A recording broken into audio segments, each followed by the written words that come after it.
Hello बच्चों, कैसे हैं आप सभी। आज हम पढ़ेंगे pair of linear equation into variable. और ये वीडियो का तीसरा पार्ट है।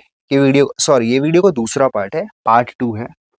अगर आप पार्ट 0 और पार्ट 1 नहीं देखें तो प्लीज आप देखें, क्योंकि उसमें हमने बेसिक कवर किया है बहुत ही जीरो लेवल से। ठीक है, तो चलिए आज स्टार्ट करते हैं इस चैप्टर को और बहुत ही अच्छे से पढ़ते हैं इस चैप्टर को, सीखते हैं। ठीक है, तो हमने जनरल एक्सप्रेशन देख लिया था। ठीक है, हमने देखा था कि कैसे लाइन इंटरसेक्टिंग होती हैं, कब पैरेलल होती हैं, कब कोइंसिडेंट होती हैं। ठीक है, ये हमने देख लिया था कब कब होता है और किस तरह हम, अगर हमको कोई इक्वेशन दिया है, दो पेयर ऑफ लीनियर इक्वेशंस दिए हैं, तो हम कैसे बता सकते हैं कि लाइंस इंटरसेक्टिंग है, कि लाइंस पैरेलल हैं, कि लाइंस कोइंसिडेंट है। ठीक है, ये हमने देख लिया था पार्ट सेकंड में। तो इस वीडियो में हम देखेंगे दो कॉन्सेप्ट के बारे में। ठीक है, बहुत सिंपल कॉन्सेप्ट है, 1 मिनट लगेगा। टर्म आता है कंसिस्टेंट, CONSISTENT, कंसिस्टेंट। और एक दूसरा वर्ड है इनकंसिस्टेंट, CONSISTENT। ठीक है, अब इसका मतलब क्या होता है, ये बुक में भी दिया है आपके, 1 मिनट में आपको दिखाता हूँ। ठीक है, ये एक्सरसाइज 3.1 में क्वेश्चन नंबर 3 में दिया है कंसिस्टेंट एंड इनकंसिस्टेंट। अब इसका मतलब होता क्या है। कंसिस्टेंट का मतलब होता है मिलना। ठीक है, क्या होता है, मिलना। जैसे दो दोस्त मिलते हैं, दो प्रेमी मिलते हैं। ठीक है, जैसे आप अपने मम्मी पापा से मिलते हैं। तो कंसिस्टेंट का मतलब क्या होता है, मिलना। इनकंसिस्टेंट का मतलब क्या होता है, ना मिलना, ना मिलना। ठीक है, दोस्ती यारी खत्म तो हम अपने दोस्तों से नहीं मिलते, है ना। तो बहुत ही आसान है इसका कॉन्सेप्ट। अब देखो, मीनिंग तो हमें समझ में आ गई, लेकिन इस चैप्टर में इसका यूज क्या है। इस चैप्टर में इसका यूज क्या है, यूज देखते हैं। देखो, हमने पार्ट 2 में 3 कंडीशंस देखी थी। पार्ट 2 में, इस सीरीज के पार्ट 2 में हमने 3 कंडीशन देखी कि अगर मान लो, इमेजिन करो कि ये ग्राफ है। ठीक है, ये एक ग्राफ है, x axis, y axis. 3 condition हो सकती है। अगर पेयर ऑफ लीनियर इक्वेशंस की हम इस ग्राफ में ग्राफ प्लॉट करें उन दोनों इक्वेशन का, तो हो सकता है कि लाइन इंटरसेक्ट करे, हो सकता है कि वो आपस में पैरेलल हो, और हो सकता है कि वो क्या हो, कोइंसिडेंट हो। अब देखो, लाइन कहां पे मिल रही है, लाइन यहां पे मिल रही है। अगर ये कंडीशन है तो क्या हो जाएगा, कंसिस्टेंट। और ये कब होता है, जब A1/A2 बराबर नहीं है B1/B2 के। इससे हमें पता चलेगा कि लाइन क्या है, इंटरसेक्टिंग है। और अगर लाइन इंटरसेक्टिंग है तो क्या है, फिर कंसिस्टेंट है। बात समझ में आई। ये कब पता चलता है, ये पता चलता है A1/A2 बराबर हो B1/B2 के, लेकिन बराबर नहीं है C1/C2 के। बात समझ में आई। अगर ये आ गया तो क्या है, ये इनकंसिस्टेंट है। क्यों, क्योंकि पैरेलल लाइंस कभी मिल ही नहीं पाएंगी आपस में। सेकेंड, थर्ड कंडीशन, इसका क्या होता है, A1/A2 बराबर है B1/B2 के, बराबर है C1/C2 के। इससे हम पता कर लेंगे कि लाइन क्या है, कोइंसिडेंट है, यानी आपस में टच कर रही है एक दूसरे को, एक दूसरे के ऊपर ओवरलैप कर रही है। अगर ये कंडीशन है तो क्या हो जाएगा, कंसिस्टेंट। ठीक है, और ये किसकी कंडीशन है, इनकंसिस्टेंट की। बात समझ में आई। बस इतना ही था बेसिक। अब हम लोग एक्सरसाइज पे आते हैं। ठीक है, एक्सरसाइज में आते हैं। एक्सरसाइज अब हम सॉल्व करेंगे, एक्सरसाइज 3.1। इसको मैं रफ कर देता हूं। एक्सरसाइज 3.1 हम सॉल्व करने वाले हैं। देखो, 1 मिनट, चलो ठीक है। अब देखो, एक्सरसाइज 3.1 का पहला क्वेश्चन क्या बोल रहा है, क्या बोल रहा है? 10 students of class 10th took part in a mathematics quiz। ठीक है, 10 स्टूडेंट मतलब क्लास 10th है, उसमें कितने बच्चे हैं, स्टूडेंट्स कितने हैं, स्टूडेंट्स कितने हैं 10। ठीक है, if the number of girls is 4 more than the number of boys, मतलब क्या बोल रहा है कि if the number of girls is 4 more than the number of boys, मतलब जितने बच्चे हैं, जितने लड़के हैं, लड़कियां उनसे क्या है 4 ज्यादा है। ठीक है, लेट्स टेक, अब इसको कैसे लिखते हैं, लेट्स सॉल्व कैसे करेंगे, let's the number of boys be x and girls be y. ठीक है, let's the number of boys be x and girls be y. ठीक है, आसान। टोटल स्टूडेंट्स कितने हैं, 10 हैं। अब सोचो कि अगर हमें नहीं पता बॉयज की गिनती कितनी है, 10 है, और लड़कियां कितनी है, वाई है। ठीक है, मैं अगर बोल देता हूं कि मेरे पास 10 रुपए है और आपके पास 20 रुपए है, तो टोटल कितना हो गया, दोनों को मिला के टोटल मनी कितना हुआ, 10 प्लस 20 कितना हो गया, 30। मैं आपको बोलूं आपके पास x रुपीज है, मेरे पास y रुपीज है, तो टोटल कितना हो गया, x प्लस वाई। ठीक है, the number of boys be x and girls be y in the class, hence क्या हो गया, x plus y equal to 10। ये क्या हो गया, फर्स्ट इक्वेशन। टोटल स्टूडेंट्स कितने थे, 10, तो x प्लस वाई कितना हो गया, 10। ठीक है, सेकेंड लाइन को देखो, ध्यान से पढ़ते हैं। If the number of girls is 4 more than the number of boys, मतलब if the number of girls is 4 more than the number of boys, मतलब बॉयज अगर x हैं तो गर्ल्स कितनी है, उससे 4 ज्यादा है। गर्ल्स कितनी है, 4 ज्यादा है, यानी कि y गर्ल्स कितनी है, 4 ज्यादा है, किससे, बॉयज से। बॉयज कितने हैं, x। मैं आपको बोलूं अगर मेरे पास 10 रुपए है, मैं बोलूं कि आपके पास जो पैसा है मेरे से 10 रुपए ज्यादा है, मेरे से 10 रुपए ज्यादा है, तो अगर मेरे पास 10 रुपए है तो आपके पास कितने होंगे, 20 रुपए। क्यों, क्योंकि आपके पास 10 रुपए ज्यादा है। आपने क्या किया, मेरे पैसे में 10 रुपए ऐड कर दिए, तो आपके पास कितना हो गया, 20 रुपए। मैं अगर बोलता हूं कि मेरे पास x रुपीज है और आपके पास 5 रुपए ज्यादा है, तो क्या होगा, मेरे पास अगर x है तो आपके पास क्या होगा, x प्लस 5। ठीक है, यहाँ पे गर्ल्स कितनी है, y है, बॉयज कितने हैं, x है, तो गर्ल्स कितनी होगी, x प्लस 4। ये बन गया क्या, सेकेंड इक्वेशन बन गया। क्या बन गया, सेकेंड इक्वेशन बन गया। Find the number of girls and boys who took part in the quiz. अब हमको पता करना है यहाँ पे कि बॉयज और गर्ल्स क्या है। अब ध्यान से देखो, बहुत सिंपल सा सॉल्व कैसे करेंगे। y की वैल्यू क्या है, x प्लस 4 है। ठीक है, इसको हम सेकेंड चैप्टर में सीखेंगे, इसको सेकेंड एक्सरसाइज में सीखेंगे सॉल्व कैसे करना है। लेकिन एक काम करो, y की वैल्यू को फर्स्ट इक्वेशन में पुट कर दो। देखो, putting the value of y in equation first. y की वैल्यू क्या है, x प्लस 4, यहां पे हम y की वैल्यू पुट कर देते हैं। ठीक है, तो ये हो गया x plus y equal to 10। y की वैल्यू कितनी थी, ये x तो पहले से था, y कितना है, x प्लस 4 बराबर कितना, 10। 4 उधर जाएगा, x प्लस एक्स क्या हो गया, 2x बराबर कितना, 10 माइनस 4।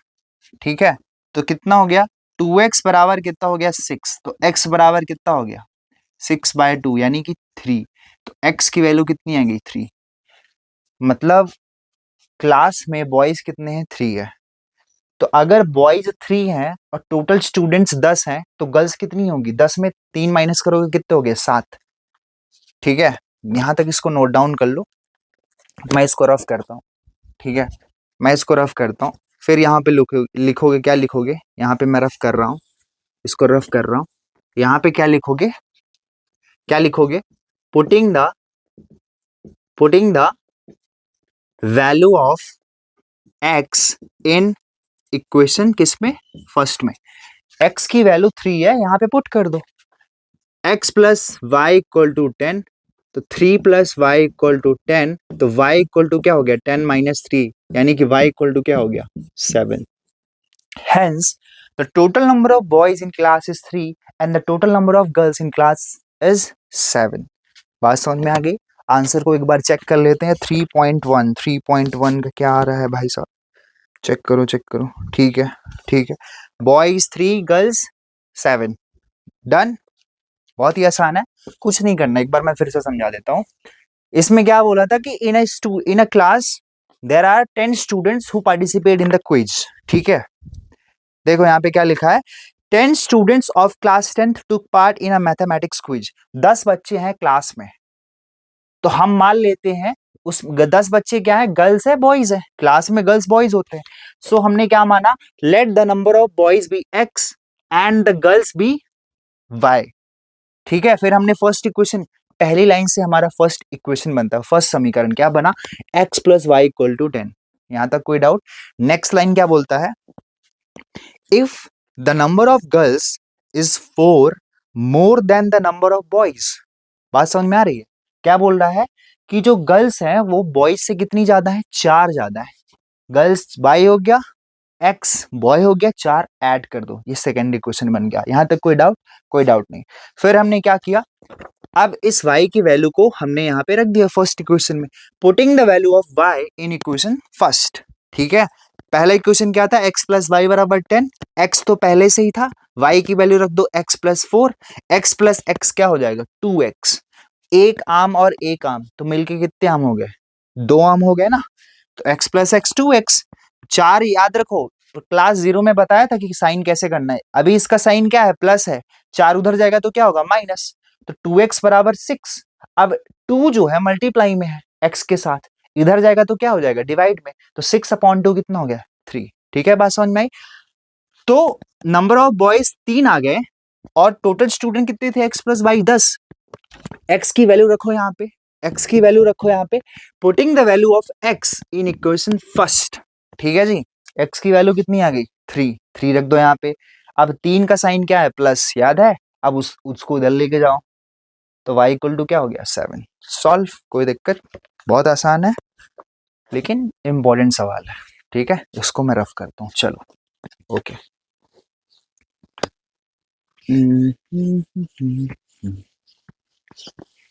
ये सब आप नोट करते जाओ, ठीक है?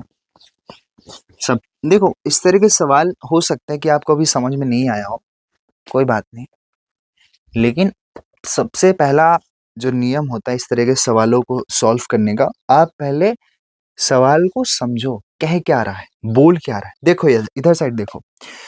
अब एक्सरसाइज 3.1 के सेकेंड क्वेश्चन में चलते हैं, फर्स्ट का second question. 5 pencils and 7 pens together cost 50 rupees. कितना? 5 पेंसिल्स एंड 7 पेन्स, 5 पेंसिल और 7 पेन का जो दाम है कितना है, 50 रुपए।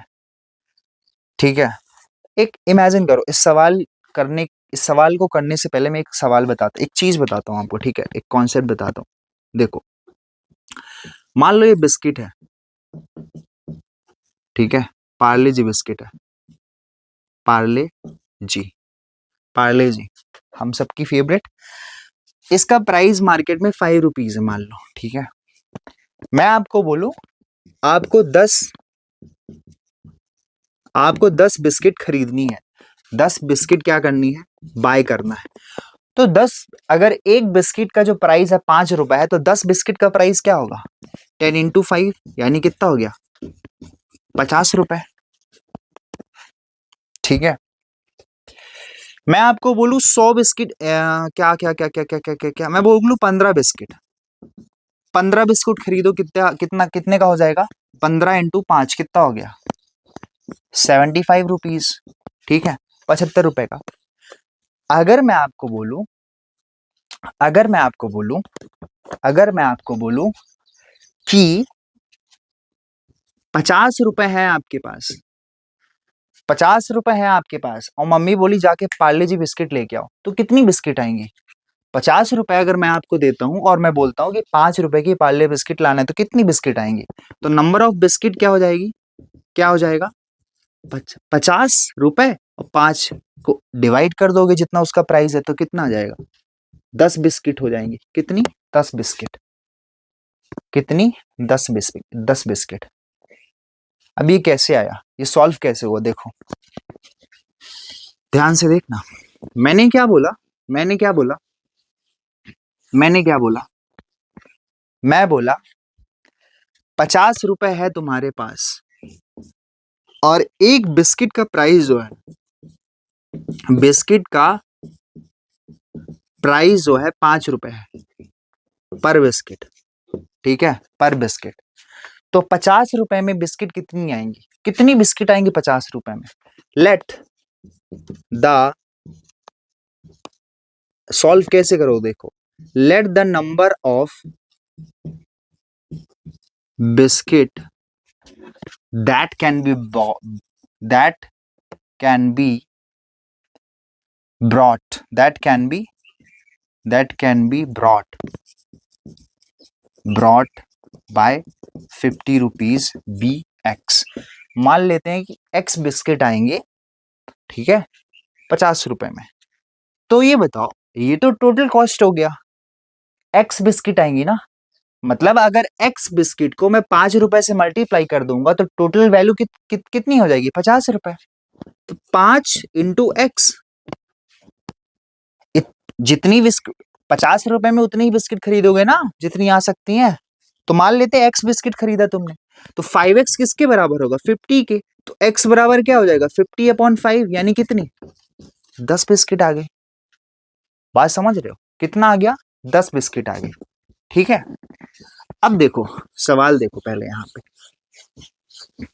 ये सब बताने का पर्पस क्या था मेरा, यहाँ पे बोला है 5 पेंसिल, 5 पेंसिल और 7 पेन टुगेदर कॉस्ट 50 रुपए। मतलब एक बच्चा है जो 5 पेंसिल खरीदता है और 7 पेन खरीदता है, टोटल दाम, टोटल टोटल कितना हो जाता है, 50 रुपए। 7 पेंसिल खरीदता है जी, 5 पेंसिल और 7 पेन। हमको नहीं पता कि एक पेंसिल और एक पेन का प्राइस क्या है, चलो नहीं पता ना, let the, let the price of, let the price, PRI, price of 1 pen be X rupees and 1 pencil be by rupees. Let the price of 1 pen be X rupees and 1 pencil be by rupees. ठीक है, ठीक है, ठीक है, ठीक है। 1 pen का कितना है, X रुपीज। कितनी पेन्स खरीदता है ये, 7 पेन। एक पेन अगर 7 रुपए की है, सॉरी, एक पेन, एक पेंसिल, एक पेन का प्राइस X रुपीज है, तो 7 पेन का प्राइस क्या होगा बताओ। एक पेन का प्राइस X रुपीज है, तो 7, अगर मान लो एक पेन 10 रुपए की है तो 7 पेन कितनी, 70 रुपए की। एक पेन X रुपीज है तो 7 पेन कितनी, 7x का। मल्टीप्लाई कर दोगे 7 × X, प्लस टोटल हुआ ना। एक पेंसिल का प्राइस अगर Y है तो 5 पेंसिल का कितना होगा, 5/, टोटल। जब टोटल दुकानदार ने दिया 5 पेंसिल, 7 पेन और 5 पेंसिल, तो कितना होता है टोटल, 50 रुपए। ये बन गया फर्स्ट इक्वेशन। ठीक है, अब बोलता है 7 पेंसिल, क्या बोलता है, 7 पेंसिल, 7 पेंसिल। तो एक पेंसिल कितने का था, Y का था, तो 7 पेंसिल कितने का होगा, 7 पेंसिल कितने का होगा, 7/। ठीक है, और 5 पेन, 5 पेन, एक पेन कितने का, X, तो ये हो गया 5x बराबर कितना, बराबर कितना, 46। इसमें क्या बोलता है, find the cost of 1 pencil and 1 pen. अब कॉस्ट निकालना है जी आपको, देखो क्या करोगे इसमें, क्या करोगे। एक काम करते हैं, अब देखो एक मेथड होता है, उस मेथड को बोलते हैं क्या, एलिमिनेशन मेथड। क्या, एलिमिनेशन मेथड। अभी एक काम करो, देखो ये जो पूरी कहानी है ना, इस सवाल को, ये एक्सरसाइज 3.2 की कहानी है। वहां पे हम लोग सीखेंगे, क्या सीखेंगे, सब्स्टिट्यूशन और एलिमिनेशन मेथड मैं आपको सिखा देता हूँ, अभी सिखा देता हूँ। एक काम करो, 5x को इधर लिख देता हूँ, 7y को इधर लिख देता हूँ, कोई दिक्कत? 5x प्लस 7y है तो एक ही, मतलब अगर 2 + 4 है या फिर 4 + 2 है, कोई अंतर नहीं है, ठीक है, सेम कहानी। अब एक काम करो, 7x का कोफिशिएंट, फर्स्ट इक्वेशन में x का कोफिशिएंट क्या है 7 है, और सेकेंड इक्वेशन में x का कोफिशिएंट क्या है 5 है। इन दोनों के कोफिशिएंट को बराबर कर दो। अब याद करो, मैंने पार्ट 0 में ये बोला था कि जो ऑपरेशन मैं इधर करूंगा सेम ऑपरेशन मैं इधर कर सकता हूँ, जो ऑपरेशन मैं LHS में कर सकता हूँ सेम ऑपरेशन मैं इक्वेशन 2 के RHS में कर सकता हूँ, ठीक है। मैं एक काम करता हूँ, अगर मैं 5 का मल्टीप्लाई 7 से करूंगा तो 35 बन जाएगा, 7 का मल्टीप्लाई 5 से करूंगा तो क्या बन जाएगा 35, अपना काम हो जाएगा, कोफिशिएंट क्या हो जाएगा बराबर हो जाएगा। एक काम करो, लिख दो यहाँ पे multi MULTIPLYING, multiplying equation first by 5 and equation second by 7, ठीक है। कोई डाउट? कोई डाउट नहीं। 5 से मल्टीप्लाई करो, 5 से मल्टीप्लाई करो, 5 से मल्टीप्लाई कैसे करोगे? ऐसे 7x + 5 = 5 × 50, फर्स्ट इक्वेशन है ये, याद रखना। अब ब्रैकेट खोलो, अगर जो ऑपरेशन आप 5 से इधर करोगे सेम इधर तो करोगे ना, तो 5 से बन जा 35x, 5 5 जा 25y, और 5 5 जा, ये लो बन गया, ये बन गया अपना थर्ड इक्वेशन। इसी तरह सेकंड इक्वेशन में किसकी मल्टीप्लाई करना है? 7 का मल्टीप्लाई करना है जी, तो 7 का मल्टीप्लाई करो, 7 कर दो, कितना 5x + 7y = 7 × 46, ठीक है। मैं ऊपर वाला रफ कर रहा हूँ, मैं ऊपर वाला रफ कर रहा हूँ यहाँ से, ठीक है, ये इसको मैं रफ करता हूँ यहाँ से, और आप इसको नोट कर लो, ठीक है, आप इसको नोट कर लो, और इसको भी मैं यहाँ पे रफ करता हूँ।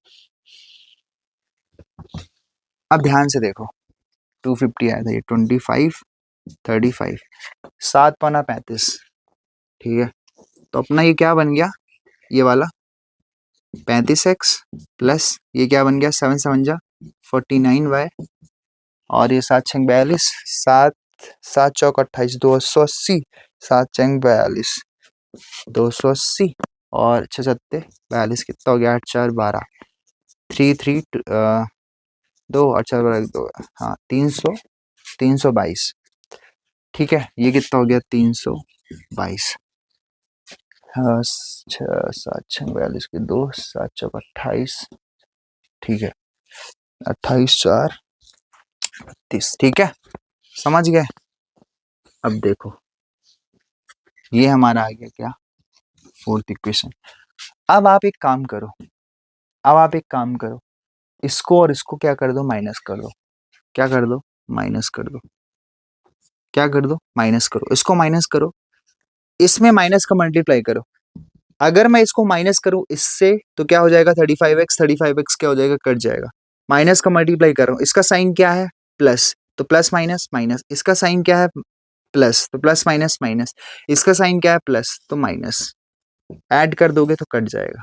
49 में 25 जाएगा तो कितना बचेगा, बताओ कितना बचेगा, ये बच जाएगा 24, ठीक है, और ये कितना बचेगा 2 7 7, ठीक है, ये बच गया।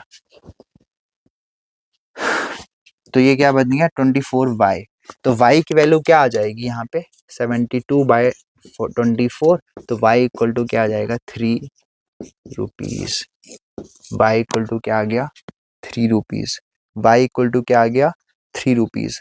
अब एक काम करो, ठीक है, 3 हमने क्या लिखा था, हमने क्या लिया था x, हमने पेंसिल लिया था, ठीक है, हाँ 3 किसकी कॉस्ट आ गई, 3 कॉस्ट किसकी आ गई, देखो यहाँ पे 3.1 का सेकेंड क्वेश्चन, देखो देखो देखो देखो,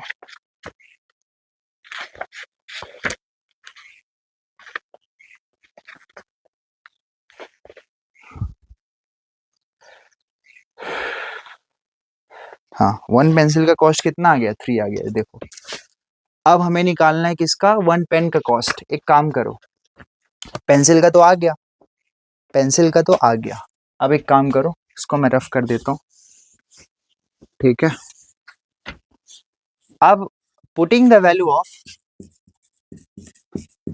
putting the value of y in equation first में पुट कर दो y की वैल्यू। क्या था, 7x plus 5y equal to 50। तो 7x प्लस 5 इंटू 3 कितना हो गया, 50। 7x 15, ठीक है, प्लस 15 बराबर 50। तो क्या होगा, इसको मिटाओ यहाँ से, ये बन गया 7x इक्वल टू 50 माइनस 15। तो कितना हो गया, 7x बराबर 35। तो x बराबर 35 बाई 7, तो x बराबर 5। तो एक पेन का कॉस्ट क्या आ गया, 5 रुपए। बात समझ में आई कि नहीं है, यहाँ तक सिंपल है, ऐसे ही सॉल्व करना है इस सवाल को। चलो नेक्स्ट क्वेश्चन पे आते हैं।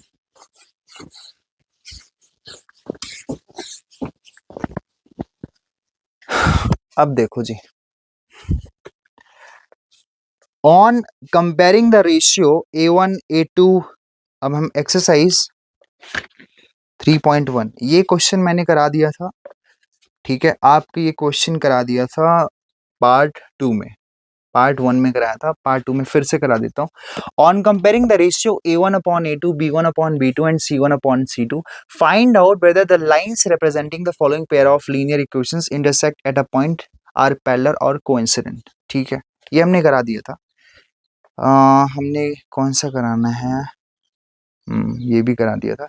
हाँ, थर्ड क्वेश्चन कराना है, ठीक है। On comparing the ratio A1 upon A2, B1 upon B2 and C1 upon C2, find out whether the following pair of linear equations are consistent और इनकंसिस्टेंट, ठीक है। चलो देखो, 3x plus 2y equal to 5 और 2x minus 3y equal to 7, याद है, देख के बता सकते थे। इसका रेशियो देखो, 3/2, ये क्या है, इंटरसेक्टिंग है। 3/2 बराबर नहीं है किसके, -2/3 के।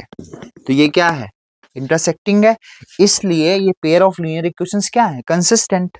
क्या है, कंसिस्टेंट। मैंने बताया था पार्ट 1 में, ठीक है। पार्ट 1 में जरूर देखना है इसको, कि कैसे बिना पेन उठाए आप इस सवाल को कर सकते हो। सेकेंड क्वेश्चन देखो, 2x माइनस 3y बराबर 8 और 4x माइनस 6y बराबर 9। इसका रेशियो क्या आएगा, 1/2। ये 1/2 बराबर है 1/2 के, बराबर नहीं है 8/9 के। मतलब क्या हो गया, ये पैरेलल। पैरेलल अगर कंडीशन आ रही है, इसका मतलब क्या हो गया, ये है इनकंसिस्टेंट। ये क्या है, इनकंसिस्टेंट। बात समझ में आई। चलो नेक्स्ट क्वेश्चन। अगर आप डायरेक्टली ये पार्ट को देख रहे हो तो थोड़ा दिक्कत होगी, इसलिए मैं बोल रहा हूँ आप पार्ट 1 को जरूर देखो, तभी जाके चीजें समझ में आएंगी अच्छे से, क्योंकि बेसिक है ना वो। अब 3/2x plus 5/3y equal to 7, ठीक है। अब ये है 9x minus 10y equal to 14। सबसे पहले मैंने ये बताया था कि अपॉन में अगर कोई चीज रहती है, अपॉन में कोई नंबर रहते हैं, उसको अपन क्या करते हैं, उसको हटाने की कोशिश करते हैं, हटाने की कोशिश करते हैं, ठीक है। कैसे हटाएंगे, 2 और 3 का एलसीएम लो, 2 और 3 का एलसीएम लो। 2 और 3 का एलसीएम क्या होगा, 6 होगा। 6 का मल्टीप्लाई करो दोनों तरफ, तो 6 into 3/2x plus 6 into 5/3y equal to 6 into 7। तो क्या होगा, 2 3 जा, 3 3 जा 9x प्लस 3 1 जा 3 3 2 जा 5 2 जा 10y, ठीक है। ये 2 से कटेगा ना, बात समझ में आ रही है। अच्छे सत्ते 42। तो ये हो गया फर्स्ट इक्वेशन, इसको मान लेते हैं। सेकंड इक्वेशन क्या था हमारा, 9x minus 10y equal to 14। देख लो इसका रेशियो क्या आ रहा है, बराबर नहीं है भाई। 9/9 बराबर नहीं है 10/-10 के। तो ये क्या है, किसकी कंडीशन है, ये कंडीशन है इंटरसेक्टिंग की। अगर ये इंटरसेक्टिंग है मतलब ये मिल रहे हैं, अगर ये मिल रहे हैं तो मतलब क्या है, they are consistent. I hope you got it. Okay, next question. चलो नेक्स्ट क्वेश्चन में आ जाओ। नेक्स्ट क्वेश्चन क्या बोल रहा है, बहुत ही आसान है। 5x माइनस 3y बराबर 11 माइनस 10x प्लस 6y बराबर माइनस 22। देखो जी, इसका रेशियो निकालो, कितना आएगा? -1/2 बराबर किसका है? -1/2 बराबर है क्या? -1/2 के। अगर ये सब बराबर है मतलब क्या है? कोइंसिडेंट है।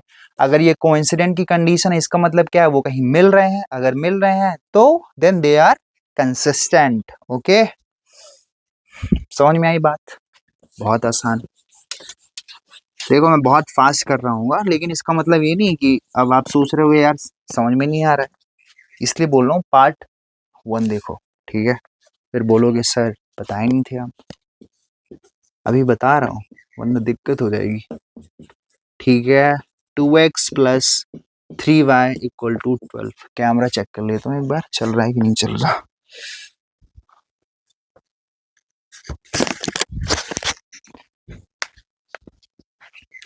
चलो देखो, अब 3 को हटाना है जी, तो 3 का मल्टीप्लाई करो दोनों तरफ, कर दो। तो इसको मल्टीप्लाई करो, करो मल्टीप्लाई, 4 बाय मल्टीप्लाई करो, क्या करोगे? 3 इंटू 4/3 x प्लस 3 इंटू 2/इक्वल टू 3 इंटू 8। तो क्या हो जाएगा? 3 से 3 कट गया तो बन गया 4x प्लस 3 2 जो 6y बराबर 8 3 24। ये हो गया फर्स्ट इक्वेशन। सेकेंड इक्वेशन क्या था? 2x प्लस 3y बराबर 12। अब ध्यान से देखो, 4 और 2 का रेशियो क्या होगा? 2 होगा। देखिए उसका इसका रेशियो क्या होगा? 2 होगा। इसका रेशियो क्या होगा? 2 होगा। यानी सब बराबर है। It means they are consistent. Why? Because they are coincident. Okay? बात समझ में आई कि नहीं आई? ठीक है जी, रफ करता हूँ।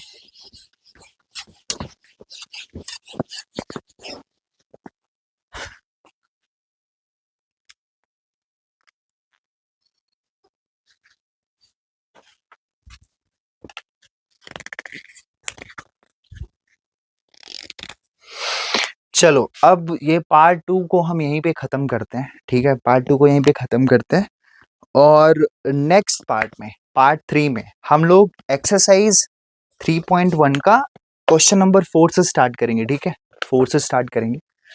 तो यहाँ तक अगर आपको समझ में आ गया है, कोई भी डाउट है अगर आपको लगता है कि सर ये चीज़ मेरे को समझ में नहीं आ रही है, आप थोड़ा सा स्लो पढ़ाइए या फिर आप तेज पढ़ा रहे हैं, कोई भी डाउट है आपको प्लीज़ कमेंट करें। ठीक है, और अगर आप फर्स्ट टाइम इस चैनल को देख रहे हैं ना, तो भरोसा रखिए, क्योंकि जो हम पढ़ रहे हैं वो बहुत अच्छा पढ़ाया जा रहा है आपको, और आप कोई डाउट मत करिए। ठीक है, तो प्लीज़, और हाँ, चैनल को सब्सक्राइब कर लो यार, और प्लीज़ लाइक करिए। ठीक है, क्योंकि ये फ्री ऑफ कॉस्ट है, कोई पैसे नहीं लिए जा रहे हैं आपसे। So okay, so thank you so much for watching this video बच्चों, और प्लीज़ आप अपने हेल्थ का, अपने मम्मी पापा का, अपने आसपास के लोगों का ख्याल रखिए, और अपना ख्याल रखिए। Okay, take care, bye.